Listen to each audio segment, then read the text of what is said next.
Hello, it is June 10th. My name is Carson. Uh, yeah, today is Dev Vlog 3 for Project Blue. Last week I mentioned maybe like diagramming, and here it is. I put together some kind of a high level, very like brief idea of what I think still needs to be into this game. Obviously, there's like also just a ton of content, but I wanted to like focus on the like architectural, the structural elements to support the whole thing to make it like even just a game. And naturally, I'll probably find, you know, in between these pieces, I'll be adding, animations and models and stages and that type of thing. So this isn't to say it's a fully inclusive list, but it's, I think, the foundational stuff. So I don't think I'll be reflecting on this too much between the devlogs because it isn't exactly like a super rigid dependency diagram. Although I did do some dependencies or like laid them out. So there's a little bit of that, but I think a lot of this is going to be like taking a sticky note and then like researching all the pieces that go into it, and it's probably it itself. Each of these could easily probably split into multiple like tickets or cards or however I want to think about it. So I thought it was still just a nice idea to kind of lay them out and give myself like a small tracker. I made a green row for like things that are complete, but I already think like that's a weird way to think about it because I'll probably be putting these into like intermediate states and then putting them down and then picking up other pieces a lot just because I don't think I'll like, for instance, this one, I don't think I'm going to add every modifier all at once, It'll be like, I'll make a projectile, and then I'll need projectile immune, and then I'll need, I'll make a DP animation, and then I'll need invulnerability. So I did want to just, I guess, touch on these, just because why not? Catalog it. Four main categories that I have are hitboxes, state, UI, and UX, really. Sure. I feel like those are always coupled. And then this one was sort of a mix. I kind of feel like these could probably be two distinct things, but they felt really interwoven, like interdependent. So multiplayer slash sort of like the camera.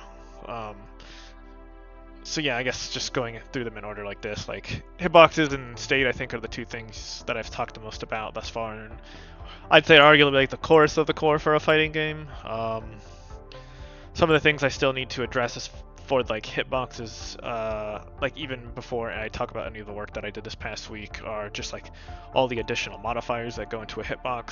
Certain moves will often have like the top half of the body immune to like air attacks, just to give it like a sort of anti-air quality. Um, Sometimes moves are projectile immune, some are invulnerable. There are grapple hitboxes and hurt boxes that can adjust how vulnerable to grab certain moves are or states. So there's that. There's obviously like damage and combo and knockbacks. Like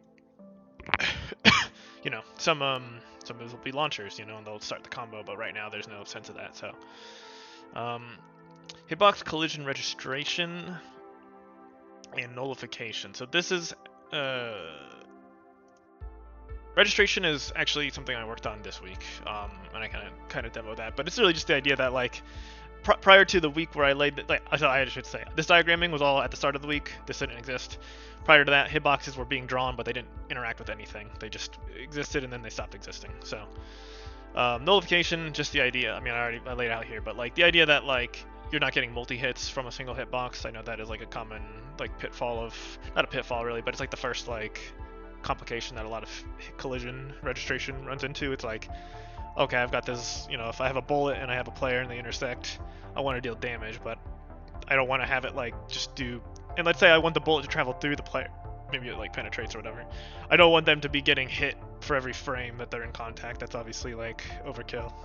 Unless it's not, maybe that's how it's designed, but you get the idea. That's not like the typical interaction. So nullification, just the idea that like if a punch comes out and it hits the other player, it should only be relevant for that very first frame. And also, there's then kind of like implicitly for this hitbox nullification to work, there has to be some sort of grouping of hitboxes, right? Because as I showed in like the previous demo, and you'll see in this one, or the devlog, I mean, there are like groupings, right? Like a player character, their hurt box might not just be one hitbox; it's like 2 or 3 or however many. So like, I don't want them to have the potential to be clipped by a hit in 2 of their hurt boxes and have it count twice. I could be nullifying an individual one correctly, but the whole group has to be nullified as well. State, that is pretty interwoven with hit, not interwoven. It's pretty closely related though. Just the idea really that like player characters like actions are restricted and adapted appropriately based on like what they're doing or what's happening to them. I'll turn the music down just a tad. So yeah, hit react, state interruption. Currently it's like the timing of moves are like kind of all set at the time that you hit the input, but in theory there's to be some sort of way to like intercept that. Like if you throw out a jab and I hit you with like an overhead, like I'm jumping over your jab and I'm striking you, the timing of everything has to quickly adjust, right? Your jab should no longer be active if I hit you, so that's something that'll need to be accounted for. I put it as a dependency of hitbox, or dependent on the hitbox nullification, just because I think if the hitboxes are not being nullified, like if I'm getting multi-hits on single attack moves, it's going to be hard to tell that this this functionality is working appropriately. So I sort of feel like this one has to come first. Move cancellation, we sort of talked about, like I've like definitely talked around or slightly about move cancellation, but just the idea that like certain moves cancel into others. I think this will kind of look like a data struct of some sort, or like a table of data structs, kind of informing the player character how, like, what can flow into what, and then there needs to be a new quality on moves as well, as like what frame can you cancel out of. You don't want to. It feels bad, I would say. There might be like justification to be able to do it, but you generally don't have moves be cancelable like frame 1, right? It's like you throw out a jab, and if it lands, then you can cancel, you know, after those at least one initial active frame, maybe even later. And combo structure is kind of like similar idea. It's like once I have like move cancellation as a concept down, okay, I guess this is more like the data struct thing I mentioned. Once I can cancel a move at all, like with anything, let's say, then I need to start being able to like restrict it with some sort of struct that's like telling the game or the character, like, you know, jab can cancel into medium, can cancel into heavy, but not the other way around. Heavy can't go into medium. Maybe that's like an example. UI UX. This one is sort of almost like if I said these were like the core tenets of the game, this is like the opposite end. This is like everything around the game, I would argue. Well, not really. You know, these are more like some of the meta game elements. You know, health bars, just a natural element of any fighting game. I will have probably a super meter of some sort. Combo counter. It feels kind of like a superficial thing. I felt that way as I wrote it initially, or I was thinking about it. But I think it's actually really critical for a number of reasons. One, it's like just sort of like a pivotal, not pivotal. It is just a very traditional thing to have in any fighting game. Even if like combo, like the number of hits in a combo is not that important in the grand scheme. Some people do like seeking that out. It's like a very, you know, it's a very like gamey thing to seek out and to strive for. More importantly though, is comboing, like having a concept of comboing. That is to say, when you hit a enemy and then hit them again, all while they still have not had a chance to recover and then like regain control of their character. That concept is very important because it's how you track things like infinites, or not track them, but like it's how you are able to like monitor that quality that would allow a character to infinite or something. And by infinite, I mean like an infinite combo. In certain fighting games, it's kind of like you might have a loop that you can do that is, you know, generally they're kind of tight, hopefully, but they allow you to combo infinitely. Typically then, though, a lot of fighting games have what I referenced back here, but like combo scaling, which is like the hit stun will decrease over the course of a combo, so that can't happen.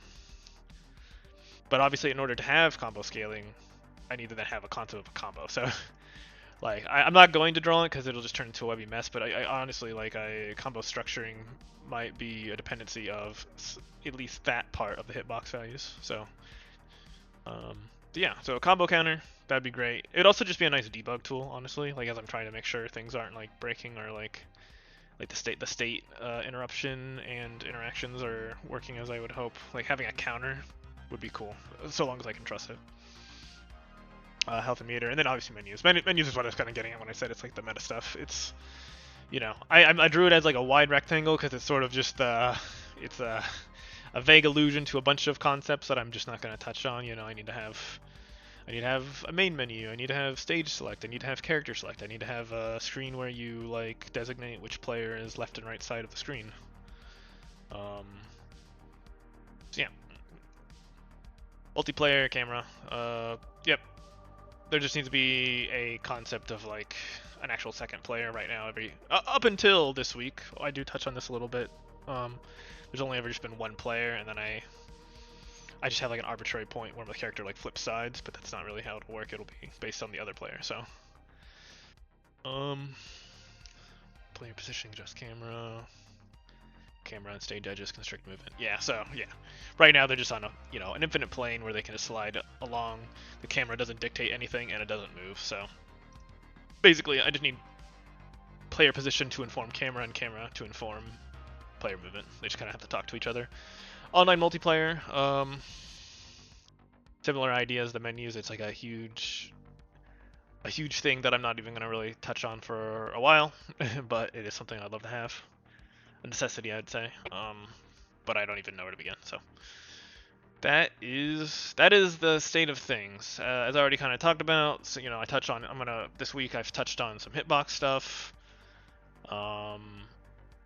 And I guess a little of this multiplayer camera stuff. So let's jump into that.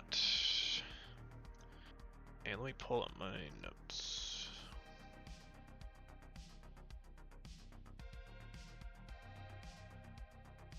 Okay, yeah, so I think when I left off, one of the things I called out is I wanted to try and integrate the hitbox blueprint, the hitbox object, as sort of a tool for me to set up the hitboxes during an animation, like as a part of the workflow, and less of it like being a tangible, like actual piece of the game. I worked towards that.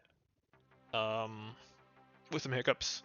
The main thing before, let's see if I can even remember how to like demonstrate it. I guess the main thing before was that was okay. So I should just backpedal a little bit. The thing that tripped me up that I found was I had been spawning the mesh of the blueprint to a much smaller size. I had I think I had it down to like a scale of 0.02 or something, so like 1/50th of its base size, and this gave me trouble because what I found was when I spawned it in the blueprint and applied a transform to it, I believe see if I have the interaction written. Yeah, it seemed kind of like the transform I was feeding into the hitbox.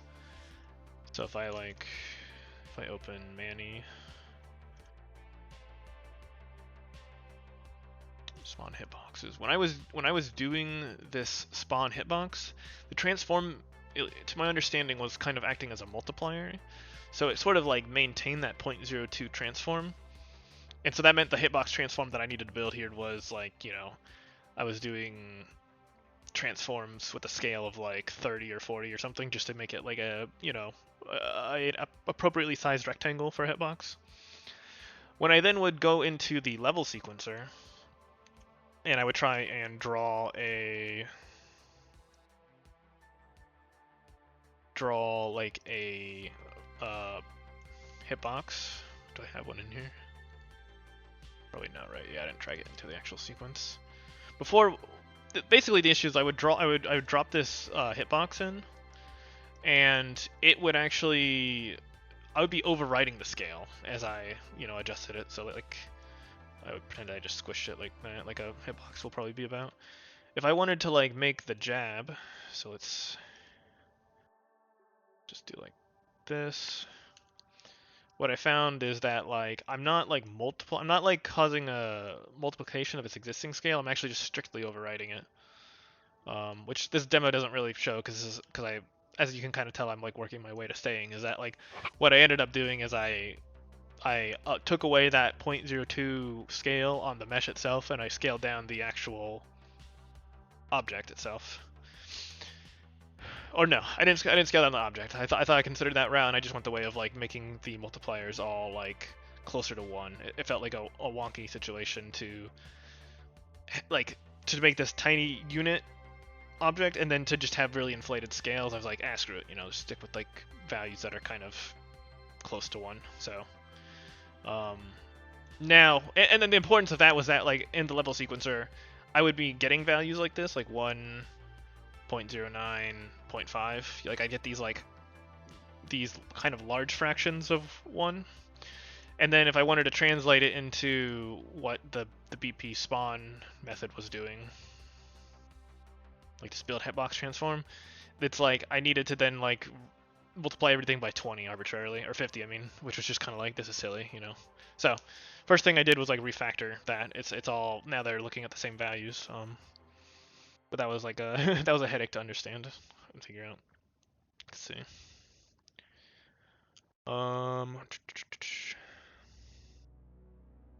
Yeah, so I guess another thing that I've come across, I can actually like just run the game here. Let's close sequencer and let's get rid of this. One thing I came across, or well, I guess the first thing I should say is like, so that was me cleaning up the workflow. I then used the workflow to kind of make the hurt boxes draw a little bit more quote unquote fluidly, like there's more adjustments down the hurt box. So you can see that bottom hitbox extends to match the foot, and there is the top one that's kind of like, adjusting with the upper body. It's definitely not a clean one. Like you can see like there's a gap on the head as he's standing back up, and it snaps at the very end when it goes from the end of the jab to the idle. That should probably be like not so disjointed from each other. But I think this at least demonstrates the idea of like what I want, maybe the level of granularity I'm hoping to get out of these animations. I think I need to actually maybe make a reference to like what fighting games, how often they redraw hurt boxes like this, because I don't know. Yeah, I've looked at like still frames of frame data, and it's actually pretty surprising how like inexact they can be at times. But I guess that's what happens when you don't want to adjust animations per se, but you need to adjust hitboxes and hurt boxes for balance reasons. So it might be that I'm actually being too granular here, and it's not really worth the effort. Let's see. There's a certain amount of jitteriness you can see here. Like the hurt box is sort of like fluttering almost, and it's not like a consistent flutter either. I believe that this is just an issue with like, I don't know. Actually, I'm not even sure if it's an issue, because it feels like it's like subframes that we're looking at. I think in reality, any move like that jab has like, it's either 3 or 4 frames of activity. I think it's 3. It's seems like a pretty long duration compared to how long those stutters are. So I don't know if there's any actual issue with them not colliding. Like I don't know if the gap is real or tangible, or if it's even, it could just be that it's like an issue with like the hurt box being drawn, like visually drawn, and it's spawning appropriately. In which case, it's not the biggest deal, but that's something I'm conscious of, and I'll, once I have like more hit react style implementation in, I will probably be looking a little bit more tightly at that. Speaking of like hitbox like interactions, you can obviously see that there is this big green wall that is currently just existing. I do have basic hitbox registration working at this point. So walking into it, I'm referring to the debug stuff in the top left. I believe the message is red if you see a collision. It does not happen on your own hitbox. There is now like an ownership being assigned to the hitboxes and hurt boxes. So even though the jab, which is a red hitbox, is clearly intersecting with the green one of the upper body, nothing is saying like that they're intersecting. But if I do it to this one, which has, I forget if it's unowned or if I assigned it to like a non-existent player character or whatever. If I do it here, you can see hitbox collision detected. At the moment, there's only one like firing, but I do believe currently that there, if I were to say stack a second one of these things on each other and they had the same owner, I think 2 would be firing, which is not ideal. That's like what I was talking about before, where I need nullification. So that's a TBD as far as its implementation. But yeah, basic registration. I can now at this point like start looking into something like a hit react. But I think that is all I have for the hitbox registration work. The other things I want to talk about are like the multiplayer camera stuff. Yeah, so when I was hitting play here, we're only seeing the one player character. That was just because I didn't want to not detract from here, but I do actually have a little bit of logic being set up for spawning an additional player. And then some stuff as far as like choosing the spawns. Right now it's kind of just hard coded. It's basically the very first player character gets given a tag of left, and the other one gets a tag of right. And then also the spawns themselves have tags. So if I click here, you can see player start tag left and player start tag right. Basically, that is kind of like my very crude, hard-coded implementation of like setting player spawns. I mentioned before, and sort of like the UX element, but there will need to be at some point a way to choose which side each player spawns on. You can, if you've ever played a fighting game, you can think of that one. It's that one screen where there's like 3 columns, and you move your controller over to left or right. Once I have that UI implemented, I can have like some sort of actual less hard-coded manner. But for now, it's just the controllable player always spawns on the left, and the other player will spawn on the right. And I think they'll all spawn on the right. So if I mean, it doesn't matter, but yeah. Currently, there's no way to control this other player. They're just kind of a dummy. I did spend some time looking into getting a second controller working. Unfortunately, the one I have, like my gamepad that is a PlayStation controller. And it seems kind of like the rabbit hole you've got to go down for that is a fair bit more complicated than an Xbox one.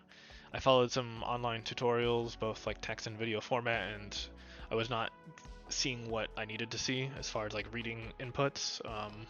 Downloaded like a third-party plugin for raw input, and it was just showing my controller going crazy. Also, there's like a PlayStation plugin, but you have to like apply for that one and have like a tax ID for your companies, which don't have that currently. So for now, I've set that aside. I did order an Xbox controller, just so I can have an easy like access to a second input mode, and yeah, that should be a pretty. I'm hoping that kind of just fixes itself in a way. Not fixes itself, but like I hope I can just pay my way out of that issue. So yeah. I think that about covers it. Yeah. Where's my mouse? Oh yeah, I've got to cancel this.